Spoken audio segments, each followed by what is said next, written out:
Oh, good afternoon, ladies and gentlemen. How's everybody doing today? I'm outside. It's a nice, beautiful, sunshiny day. I gotta get a look at this. Let's go over this way. It's really nice out here. But my phone has about 7% on it.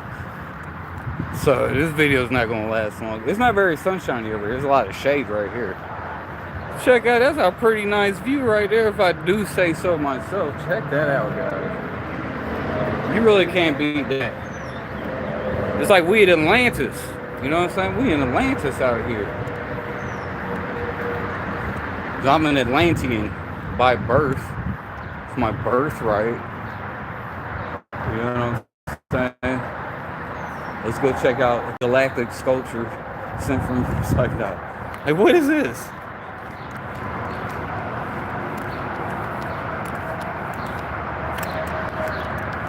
I'm gonna put my head in it.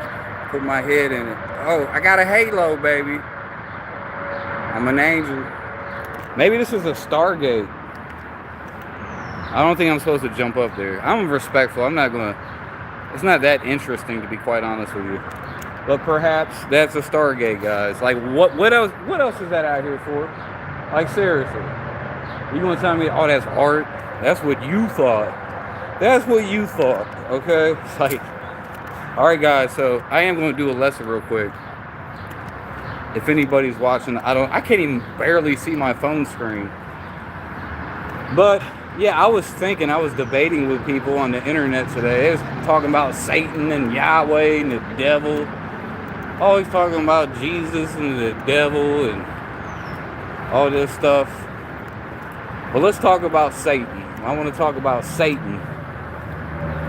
Now, the Orthodox churches, as in the Catholic Church, Eastern Orthodox, whether it be the Baptists, the Methodists, well, Methodists, they're quite liberal nowadays.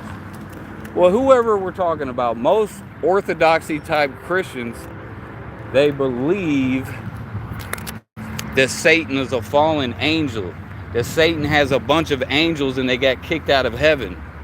They got kicked out of heaven. So they say that Satan is flying around with angels in the sky, right? Like, where do they get that from? Where do they get the story of Satan and his angels flying around in the sky? I mean, technically in the New Testament, it's in Revelation, but we're not going to focus on that right now. But we're in the Old Testament, because Satan's supposed to be from the Old Testament, right? Where is Satan at in the Old Testament flying around in the sky? Nowhere. You can read the book of Job, and it says that Satan is walking to and fro on the planet Earth. He's on the ground. He's not flying around in the sky. The only person that you're going to find in the Old Testament flying around in the sky, when you really think about it, is Yahweh. He's always flying around in the sky. Read Exodus 19. He descended from the heavens upon Mount Sinai in a great smoke and a great fire, and there's earthquake and lightnings. People say it was a UFO, but he was flying around in the sky, and he landed on top of Mount Sinai. There's a multiplicity of scriptures in the Old Testament where it talks about how Yahweh walketh upon the wings of the wind. He flies around in the sky. He maketh the clouds his chariot. Oh, that's Psalms 104. He walketh upon the wings of the wind. He maketh the clouds his chariots. Okay, that's what it says, guys.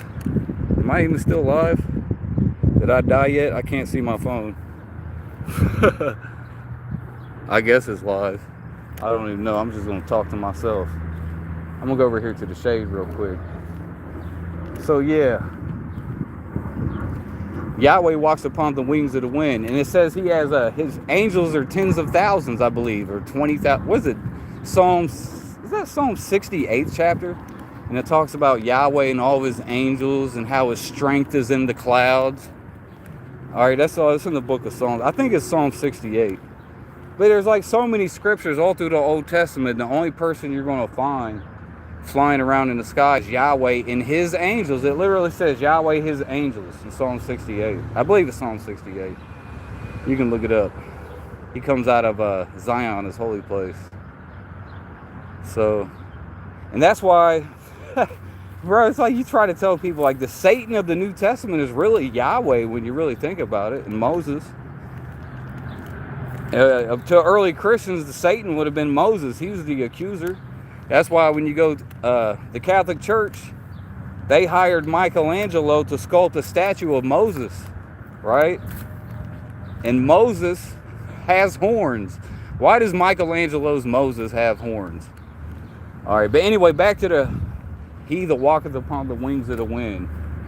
So, in the book of Ephesians, I believe it's Ephesians, the 2nd chapter, it talks about the prince of the power of the air. And the prince of the power of the air is he that is the spirit that worketh disobedience. So who is the prince of the power of the air, guys? When you got to get your context. The context is the Old Testament. Put everything in its proper context. Now go back to the Old Testament and let's find out who's flying around in the sky.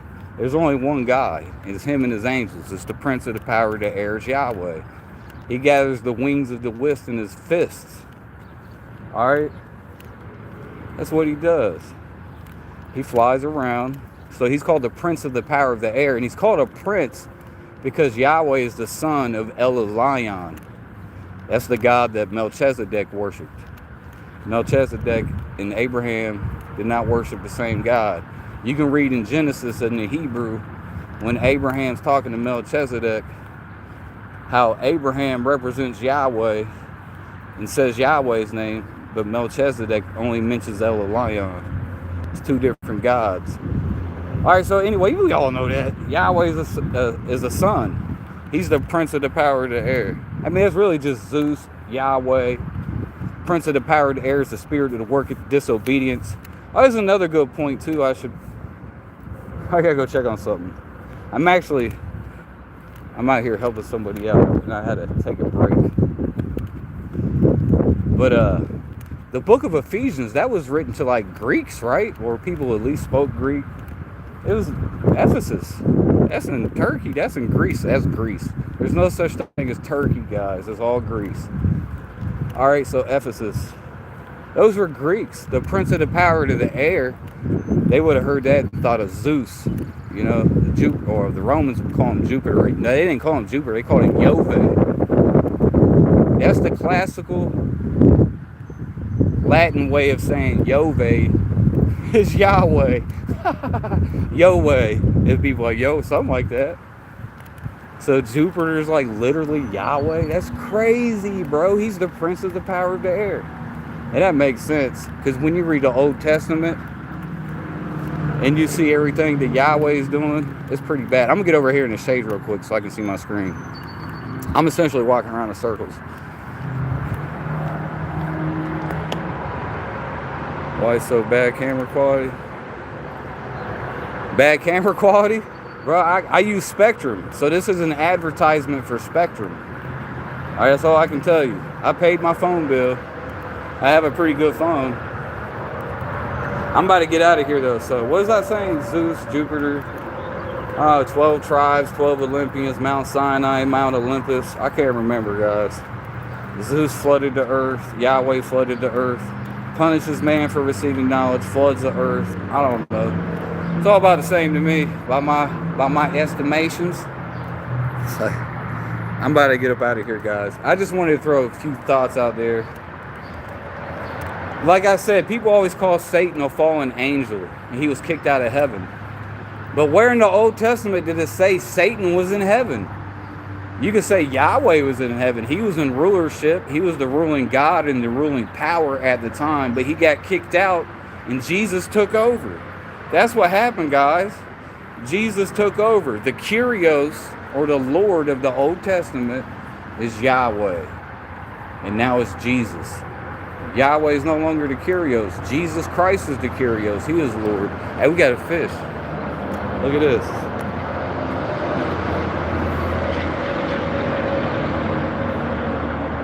The fish.